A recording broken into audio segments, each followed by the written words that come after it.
Bonjour et bienvenue à tous. Entre les aimbots, ces programmes visant vos ennemis à votre place sur les jeux de tir, les wall hacks qui permettent de voir à travers les murs où se cachent vos adversaires, ou encore les map hacks, vous autorisant à voir au travers du brouillard de guerre qui ont un temps sévi sur StarCraft 2, les moyens de tricher sont devenus de plus en plus nombreux avec le temps. Et avec la récente explosion du sport électronique, des fortunes amassées par certains joueurs et des récompenses toujours plus importantes durant les tournois, la triche s'invite au plus haut niveau, exactement comme dans le sport traditionnel. Mais il y a des situations où ils sont pris la main dans le sac et se font démasquer honteusement en face de la communauté des joueurs. Aujourd'hui, nous nous intéressons à 5 joueurs qui ont été surpris en train de tricher. N'hésitez pas à liker la vidéo si elle vous plaît et si vous êtes nouveau sur la chaîne, n'oubliez pas de vous abonner et d'activer la notification pour ne rater aucune de nos prochaines vidéos. On commence.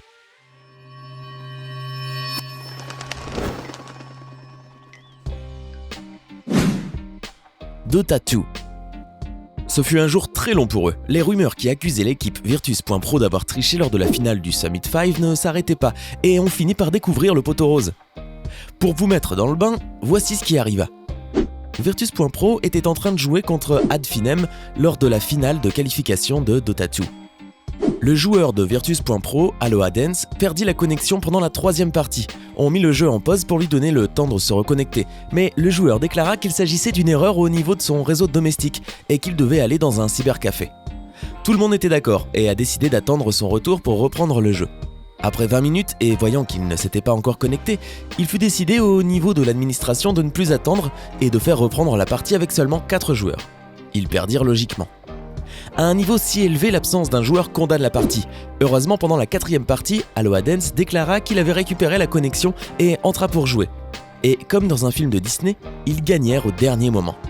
Par contre, il se passait quelque chose d'étrange. Ceux qui regardaient la partie et qui ont un niveau suffisant pour se pencher sur les détails se rendirent compte que Aloha Dance jouait différemment. Je ne sais pas si ce fut pour les mécaniques ou pour les objets qu'il choisissait. Je ne sais pas comment un joueur se distingue d'un autre dans Dota 2, mais le fait est que l'on avait remarqué, et la spéculation devint très forte. Une autre personne était en train d'utiliser son compte, quelqu'un qui, évidemment, jouait beaucoup mieux que lui et fit gagner l'équipe. La rumeur devint si insistante qu'avant même que les dernières pièces du mystère ne soient réunies, ils avouèrent qu'ils avaient triché et quittèrent le tournoi. Sur le coup, il fut simplement annoncé qu'ils avaient enfreint les règles. Toutefois, on apprit plus tard qu'une autre personne avait effectivement joué avec le compte de Aloha Dance. La dernière pièce du puzzle a été la négligence du remplaçant Minenko, un type qui jouait en direct et qui, quand tout cela arriva, s'arrêta tout à coup en disant qu'il devait remplacer quelqu'un de Virtus.pro. Il supprima la vidéo de ce direct, mais il était déjà trop tard. Allo. Voici maintenant un cas qui fut une farce totale depuis le début, mais qui vaut la peine d'être vu juste pour l'effort qui a été fait. Lors de la compétition de Halo World Championship, une équipe du nom de Miseng se présenta et réussit à atteindre les demi-finales. Étant plutôt une petite compétition, tout ce qu'on savait à leur sujet, c'est qu'ils étaient taïwanais et que leur nom dans le jeu était Alchalli, Bluepen5, Chiteng et Haideng. La plaisanterie avait déjà commencé mais personne ne s'en était encore rendu compte. Le nom de l'équipe et de ses joueurs faisait référence à une communauté curieuse au sein de Halo qui se dévoila durant la 5e partie. Oui, c'est bien ça. Ils se cachèrent en dehors de la carte. Se cacher en dehors de la carte semble stupide, mais cette possibilité donna lieu à la création d'une communauté du nom de Hidden League Gaming. Non seulement à cause de cette habitude étrange de sortir de la carte, mais surtout parce que c'était une nouvelle façon de gagner. Dès qu'ils étaient en tête, ils se cachaient jusqu'à la fin du temps et ils gagnaient. C'est avec eux donc que la communauté a grandi, s'apprenant mutuellement les endroits où se cacher et comment le faire. Naturellement, même s'ils gagnèrent cette partie en se cachant, ils furent disqualifiés. Et c'est à ce moment-là que les noms prirent un sens. Le nom de l'équipe Miseng ressemble à Missing, ce qui veut dire disparu. Chiteng à Cheating, qui veut dire tricher. Haideng à Hiding, caché. HLG, phonétiquement les initiales, HLG, Hidden Link Gaming. Et Bluepen5, eh bien, ça ne veut rien dire, ou bien il n'avait plus d'idée, ou alors c'est le couronnement de la plaisanterie. C'est comme si j'avais 5 enfants qui s'appelaient Pekka, Peko, Peke, Piki et Jean-Daniel. C'est une histoire drôle, car ils avaient atteint les demi-finales en respectant les règles, ce qui voulait bien dire qu'ils n'étaient pas mauvais. Mais gagner une partie en se cachant, et en direct bien sûr, c'était une idée bien plus marrante apparemment. Je suis assez d'accord car après tout le tournoi n'était pas un gros événement dont tout le monde parlait. CSGO. Il existe des gens plutôt gonflés sur cette planète. Cette fille est une personne dont on a beaucoup parlé, et il y a de quoi. Cette streameuse a été surprise en train de tricher sur CSGO. Elle utilisait un wallhack, c'est-à-dire un logiciel qui lui permettait de voir à travers les murs. C'est évidemment considéré comme de la triche et cela a été longtemps extrêmement difficile à détecter. Il permet de voir les adversaires à travers les murs et donc de les localiser à tout moment sur la carte. Je vous l'explique même si je me doute que beaucoup d'entre vous le connaissent déjà. Attention, je n'ai pas dit que vous l'utilisiez. Bien sûr que non, hein. Bref, revenons à ce wallhack. La visée automatique devient du coup beaucoup plus évidente. Seulement, il est désormais possible de détecter l'émetteur d'une visée improbable et ainsi de découvrir facilement qui l'utilise. Les sanctions en cas de tricherie avérée sont sévères, au minimum la suspension du compte. Vous me direz que cela ne vous empêche pas d'en créer un autre, mais dans de nombreux cas, cela signifie également l'obligation d'acheter un autre jeu. Cela en fait finalement une très bonne punition. Je reviens à cette fille. Comme vous pouvez le voir, l'avantage du wallhack est visible sur l'écran de manière très claire. À quoi s'attendait-elle alors en l'activant ? A-t-elle pensé que par miracle personne ne s'en apercevrait ?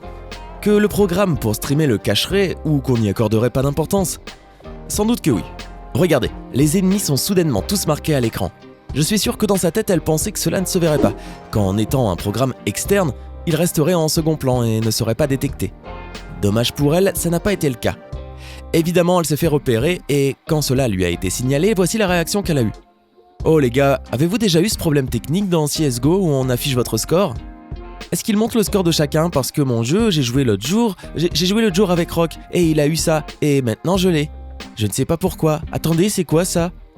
Clara, attends Clara, donnez-moi une seconde. Rock, tu te rappelles quand cette maudite Clara a reçu ce maudit livreur ? Je vais tuer cette fille. C'est drôle de voir comment elle invente une excuse à la volée. D'abord en prétendant qu'il s'agit d'une erreur, un pépin qui lui est déjà arrivé, puis en demandant si les autres ont également eu ce problème. Pour finir en accusant Clara, une amie, qui a l'air de bel et bien exister, de lui avoir installé quelque chose.